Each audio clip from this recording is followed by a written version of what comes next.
बिस्मिल्लाहिर्रहमानिर्रहीम। अस्सलाम वालेकुम, खुश आमदीद हमारे चैनल हार्ट ऑफ इस्लाम पर, जहां हम आपको इस्लामी तारीख के शानदार वाक़यात से रोशनास करवाते हैं। आज की वीडियो में हम हज़रत लूत अलैहिस्सलाम का मुकम्मल वाक़या बयान करेंगे। हज़रत लूत अलैहिस्सलाम की सदूम में रिहाइश। मुल्क शाम पहुँचने के बाद जब हज़रत इब्राहीम अलैहिस्सलाम ने हज़रत लूत अलैहिस्सलाम को इस्लाम की अहकामात सिखाकर और ज़गर सदूम शहर में रिहाइश तैयार करने और वहाँ के लोगों को अल्लाह ताला के दीन की तरफ बुलाने की जिम्मेदारी सौंपी। सदूम और इसके आसपास के इलाके बड़े ज़रख़ेज़ थे। यहाँ के रिहायशी अल्लाह ताला की नेमतों का शुक्र अदा करने के बजाय महलिक तरीन गुनाहों में मुब्तला हो चुके थे। अल्लाह रब्बुल इज़्ज़त ने हज़रत लूत अलैहिस्सलाम को भी नबूवत से सरफराज फरमाया और इन्हें अपनी कौम को बुराइयों से बाज रखने का हुक्म दिया। हज़रत लूत अलैहिस्सलाम की कौम को दावत तबलीग। हज़रत लूत अलैहिस्सलाम को अल्लाह अज़्ज़ व जल ने सदूम, अमूरिया और आसपास के देगर बस्तियों के लिए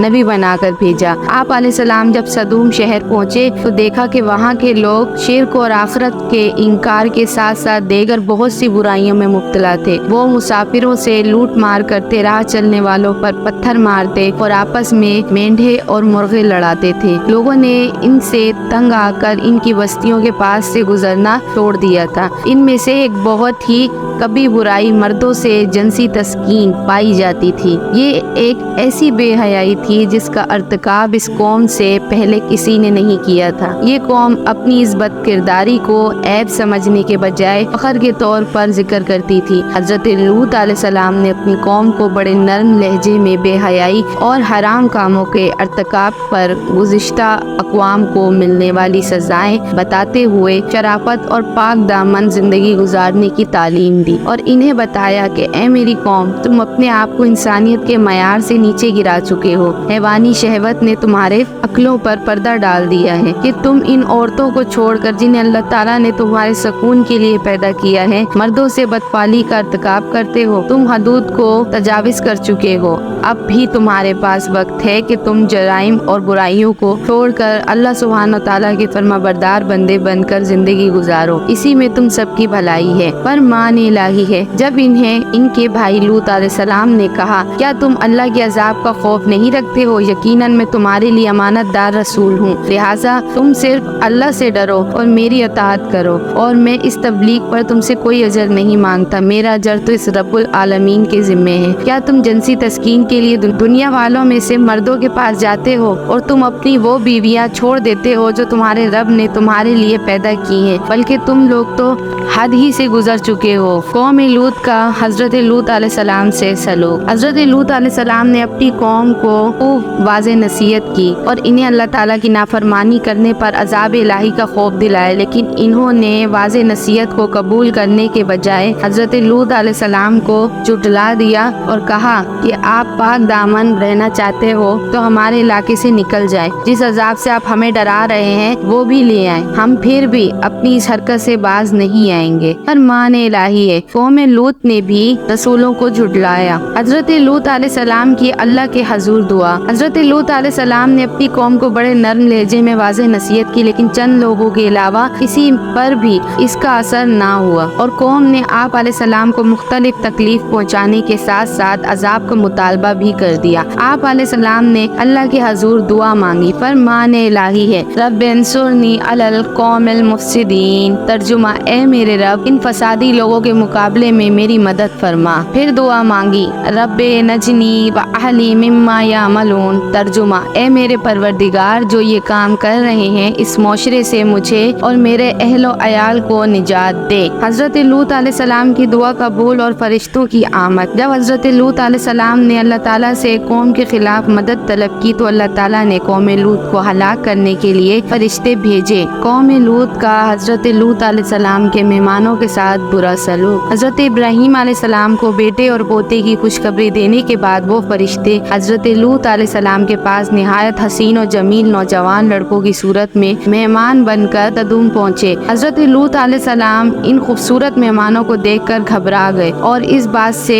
डरे कि इनके बदबख्त कौम इन मेहमानों के साथ कहीं बुरा सलूक न करे। हज़रत लूत अलैहिस्सलाम अभी इस फिक्र में थे कि कौम के लोगों को आप अलैहिस्सलाम के पास आने वाले मेहमानों के बारे में मालूम हो गया और इन्होंने आकर हज़रत लूत अलैहिस्सलाम से ये मुतालबा किया कि इन्हें हमारे हवाले करो ڈالو تاکہ ہم ان سے اپنی جنسی خواہش پوری کریں۔ آپ علیہ السلام بہت غمگین ہو گئے۔ حضرت لوط علیہ السلام کی پریشانی کو دیکھ کر فرشتوں نے کہا آپ ہماری ظاہری صورتوں کو دیکھ کر گھبرائیں نہیں، ہم انسان نہیں بلکہ اللہ سبحانہ تعالیٰ کے بھیجے ہوئے فرشتے ہیں جو آپ علیہ السلام کی دعا کے نتیجے میں آپ علیہ السلام کی قوم کو ہلاک کرنے کے لیے آئے ہیں۔ تب آپ علیہ السلام کو اطمینان ہو گیا۔ حضرت لوط علیہ السلام اور مومنین کی عذاب الہی کی آمد سے قبل ہجرت۔ عذاب الہی کی آمد سے پہلے ہی حضرت لوط علیہ السلام اپنے خاندان اور مومنین کو لے کر رات ہی رات میں صدوم سے ہجرت کر گئے۔ آخر کار جب رات کا آخری حصہ آیا، اللہ تعالیٰ نے آپ علیہ السلام سے کیے ہوئے وعدے کے مطابق ایک زوردار چیخ بھیجی جس نے قوم لوط کے دل ہلا کر رکھ دیے۔ فرشتوں نے انہیں زمین سے اٹھا کر آسمان کی طرف بلند کیا اور پلٹا کر دوبارہ زمین کی طرف پھینک دیا۔ پھر ان پر نشانہ زدہ مخصوص پتھروں کی بارش برسائی جس سے وہ تباہ و برباد ہو گئے۔ اس واقعے کو اللہ رب العزت نے بعد میں آنے والوں کے لیے عبرت بنا دیا۔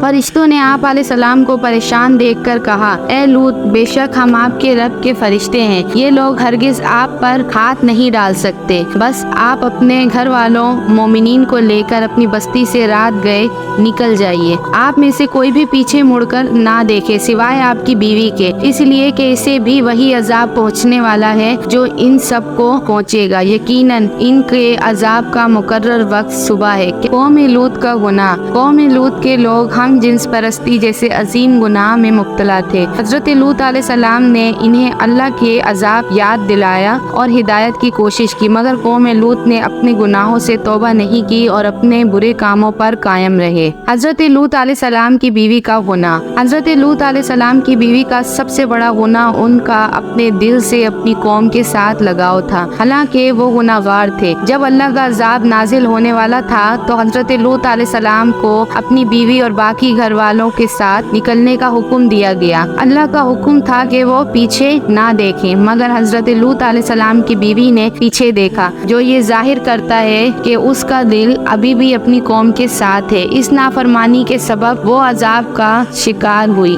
اور پتھر بن گئی۔ فرمان الہی ہے، آخر کار ہم نے انہیں اور ان کی تمام اہل عیال کو نجات عطا فرمائی۔ قوم لوط کو ہلاک کرنے کے بعد اللہ تعالیٰ نے ان بستیوں کی جگہ ایک بدبودار جھیل حرمیت کے نام سے بنا دی، جس کے پانی اور ارد گرد کی زمین سے کوئی فائدہ نہیں اٹھایا جا سکتا۔ یہ اللہ تعالیٰ کی طرف سے اس کی عظمت، قدرت اور اس کی پکڑ کی ایک نشانی ہے۔ سمجھدار لوگ قوم لوط کے انجام سے سبق حاصل کرتے ہوئے ان برائیوں، ہم جنس پرستی وغیرہ سے بچتے ہیں جو ان کے اندر موجود تھی، جبکہ بے سمجھ لوگ ان جرائم کا ارتکاب کر کے اپنے آپ کو عذاب الہی کا مستحق بنا لیتے ہیں، جن کی وجہ سے قوم لوط ہلاک ہوئی۔ اللہ سبحانہ تعالیٰ ہم سب کو ان جرائم سے بچنے کی توفیق عطا فرمائے، آمین، جو قوم لوط کی ہلاکت کا سبب بنی، اور ہمیشہ ہم پر اپنی رحمت نازل فرمائے تاکہ ہماری دنیا کی زندگی بھی خوشحالی میں گزرے اور آخرت بھی جنت الفردوس کا داخلہ نصیب ہو۔ تو دوستو، کیسا لگا آپ لوگوں کو آج کا ہمارا یہ قصہ؟ امید کرتی ہوں کہ آج کی یہ ویڈیو آپ لوگوں کو پسند آئی ہوگی۔ اگر ویڈیو پسند آئی ہو تو چینل کو سبسکرائب، ویڈیو کو لائک، شیئر اور کامنٹ کرنا نہ بھولیے گا۔ اوکے، اپنا خیال رکھیے گا۔ اللہ حافظ۔